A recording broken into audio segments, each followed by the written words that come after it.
everyone and welcome back to John Florio channel. I am Mary and I'm here to talk about John Florio.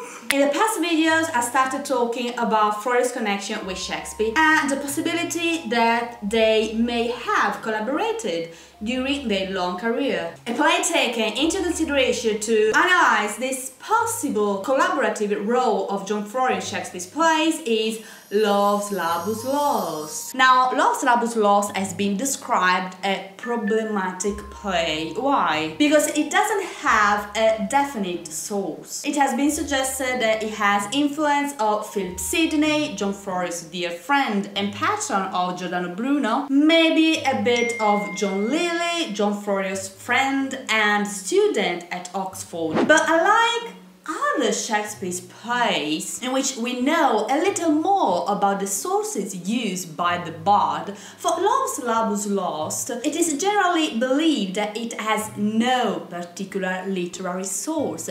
But today I will challenge that. Truth is that there are actually not one but two main sources used by Shakespeare. They are John Florio and Giordano Bruno. Before we start, if you are new here and you like Shakespeare, Giordano Bruno, John Florio, don't forget to subscribe, to share this video, and if you want to comment and like. Now, let's start. John Florio and Florio'S Lost and John Florio. Many Shakespeare scholars have pointed out that this play is haunted by Florio's presence. For example, the great Jonathan Bate has described Florio'S Lost in his book Shakespeare, the Soul of the Age as Florio'esque, and with good reason. Let's start with the title, Florio'S Lost. The title of the play comes from a dialogue that Florio wrote in First Fruits. We need not speak so much of love, all books are full of love, with so many authors that it will lost to speak of love. Now, the sources. In this play there are many references to Commedia dell'arte. These guys, exchange of letters, deceived lovers, the lazzi of the servants, the gift of the courtly women, for example the gloves, typical of the Italian fashion, and the figure of the pedant. The character of the pedant is typical of Commedia dell'arte, usually portrayed as someone who uses many Latin quotations in his erudite speech. He's the funniest element of the comedy, and in the end of the story he is always kicked out, banished, he is a scapegoat. From Pietro Aretino to Giordano Bruno, both authors that Florio had in his library, the pedant is used as the funniest character of the play, who is condemned and is a victim of every kind of joke. Florio'S Lost is also the happiest play for its use and abuse of words. The whole comedy is based on puns, play on words, which have similar sounds but have a completely different meaning. This occurs very often in Italian authors like Dante, Grotto, Ariosto, Tasso, and Shakespeare uses it extensively in his works. Manner, beast, birds, best, sorted, consorted, heart, heat. There are two characters in the play who have been erroneously associated with John Florio, described as caricatural portraits of him, who are passionate about words, Holofernes and Don Armado. But why there is so much of Florio in them? To begin with, Holofernes mentions the famous proverb Venezia, Venezia, chi non ti vede non ti prezia, that Florio wrote in First Fruits and Second Fruits. There are also many Italian words in the play, like Signor, Benvenuto, Salve, Fortuna della guerra, and like the famous Venetian proverb. French and Italian puns are connected with sophisticated ease. Just one example. Here, Boyette, you can carve, break up this capon. The prince's invitation to Boyette, you can carve, break up this capon, as she hands him a newly arrived love letter. The word capon derives from an Italian pun, policetta, meaning a love letter.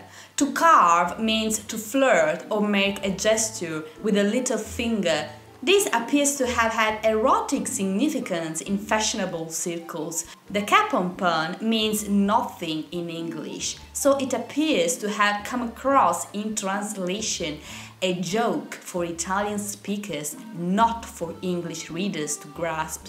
A fat hint at Lovelace as an Italian literary root. However, this is just the first archaeological layer to betray the play's origins. So let's go deeper. There are also many Latin quotations. There are actually 40. Some examples. Vir sapit, qui pauca loquitur. Or Fauste, precor gelida, quando pecus omne sub umbra ruminat. this quote is borrowed from a well-known Italian author. His name, Battista Spagnuoli, a famous Italian author of Latin verses, also known as Il Mantovano, the Mantuan. In fact, Holofernes, when he cites the verses, also mentions all Mantuan, all Mantuan, all Mantua, all Mantua, all Mantua. He wants to be sure you understand that it's actually Mantuan, from Mantua, Mantua, Mantua, Mantua. Oh, in one single scene, Holofernes is able to cite 6-7 different and complex Latin phrases like video et gaudio, satisco sufficit, and they are not thrown randomly in the dialogues. They are carefully translated and explained. Just like a Latin lesson, the author shows to have great knowledge of both Latin and Italian, and is passionate about words. The deer was, as you know, sanguis, in blood, ripe as the poppy water, who now hangeth like a jewel on the ear of Kylo, the sky, the welkin, the heaven, and anon falleth, like a crab on the face of terror, the soil, the land, the earth. So the dramatist likes to make fun of Holofernes with a dialogue which is a battle of words between Latin, Italian and English. Most barbarous intimation. Yet a kind of insinuation as 'twere in vire, in way of explication, fecare as 'twere replication, or rather ostentare to show as 'twere his inclination, after his undressed, unpolished, uneducated, unpruned, untrained, or rather unlettered, or rather unconfirmed fashion. To insert again my hode-credo for a deer. Taffeta phrases, silken terms precise, three-piled hyperboles, spruce affectation, figures pedantical. These summer flies have blown me full of maggot ostentation. Oh, by my sweet soul, I mean setting thee at liberty and freedoming thy person. Thou art immured, restrained, captivated, bound. What an exaggeration of hyperbole and words. A strange case if we consider the typical English understatement. Understatement is an aspect of traditional English culture. It has been exploited to humorous effect, but it is also characterized as a part of the English cultural attitude to life. It represents something as smaller or less intense or less important than it really is. In Love's Love's Lost, we encounter the exact reverse. The author always used metaphors, hyperboles, something very distant from that English understatement, and from other English authors who are simpler than this author who plays with words with the creative hyperboles and whose wordplays are typical of someone obsessed with language, with words, a linguist, juggler of words. Also, the play is permeated by the importance of culture, books, study. Assist me some extemporal god of rhyme, for I'm sure I tell terms sonnet. Devise with right pen, for I am for whole volumes in folio. Oh, he hath drawn my picture in this letter. Anything like? Much in the letters, nothing in the praise.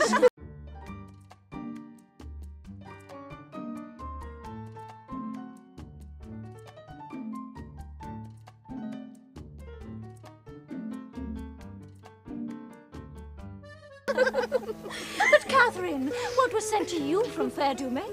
Madam, this glove. Did he not send you 12? Yes, madam, and moreover, some 1,000 verses of a faithful love. A huge translation of hypocrisy, vilely compiled, profound simplicity. There have been a great feast of languages, and have stolen the scraps. The contrast between ignorance and erudition is constant in the play and is explained by a beautiful oxymoron. Your ladyship is ignorant what it is. Well, my lord, so his ignorance were wise, where now his knowledge must prove ignorance. The play also contains some strange words like reprobate, repute, cormorant, passado, valeur, parler, sole, sola, desolation, facility, embassage, remuneration, guerdon, potentates, spleen. But if we look at Florio's dictionary, we can find all these uncouth words. What a strange coincidence! Moreover, Holofernes seems to complain about the pronunciation of some words in English. Finer than the staple of his argument. I abhor such fanatical fantasies, such insociable and point de vue companions, such wreckers of orthography, as to say doubt, finny, when he should say doubt, debt, when he should pronounce dept, D-E-B-T, not D-E-T. He clippeth a calf, calf, half, half, neighbour, vocata, never, nay, abbreviated ne. This is abominable, what he would call abominable. It insinuateth me of insani. Ne intelligis, Domini, to make frantic, lunatic. Now, this is quite an odd consideration for someone who is English. Someone who, from his birth, pronounce these words in the same way. If you are English, have you ever complained how some of your words are pronounced? Have you ever complained about something that lives in that phonetic grammar system from your birth? Isn't this something that happens usually when someone speaks another tongue? For example, while in Italian we pronounce every consonant and vowel, in English it is not the same. This is why Italians speak English like this. I am a man and I decided to remain a man. Because I want everybody to learn how to do it. He's very happy to stay with us. He's very happy to fight for the title. Be happy, but also for its difficult times. Is a big budget movie or small budget movie? You need to slowly keep stirring. And a beautiful long sheet of pasta, what you want. English for Italians, like other Europeans, is hard to learn sometimes because all the letters in the words are not sounded as they are in Italian. This is what Holofernes complain about. Now, isn't this an author who works with language, with Italian language, with words, with foreign languages, and is constantly translating them in his mind and works every day with language? Someone perhaps half English, half Italian, born in England from an Italian father, someone obsessed, tormented with his Italian tongue and English heart. But there is also another direct reference to John Florio in the play. Ovidius Naso was the man, and why indeed Naso, but for smelling out. Not only the dramatist seems to know that the Italian Naso means nose, but Francis Eads, John Florio's scholar, points out how this is what Samuel Daniel actually writes about John Florio in 1582. So another connection with John Florio in Florio's Laws. So in this play we have an author who is a Latinist, who is a teacher, who knows a great deal of Italian authors, who is an expert of Italian literature, a linguist who plays with words, with Latin, Italian, English, who knows John Florio by heart.